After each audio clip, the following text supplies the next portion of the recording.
There are so many incredible women in the Congo. There are not enough women being showcased as teachers, as leaders, as examples, as role models. Your donation means we can hold this pageant, giving several young women a once-in-a-lifetime opportunity. This will give them leadership skills. We'll teach them so much about influencing others in a positive way. Both the DR Congo and Republic of Congo have been known as the most dangerous place for women. Women in the Congo are constantly bribed and threatened, and sexual crime is staggering. Women in the Congo are often looked at as inferior. This is not how we believe the world should be.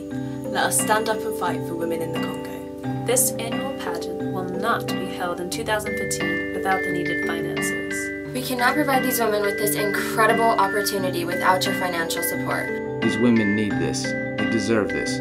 Please donate whatever you can. Congolese women Need a role model They can look up to. Let us Let us Let us let us let us be that change for good.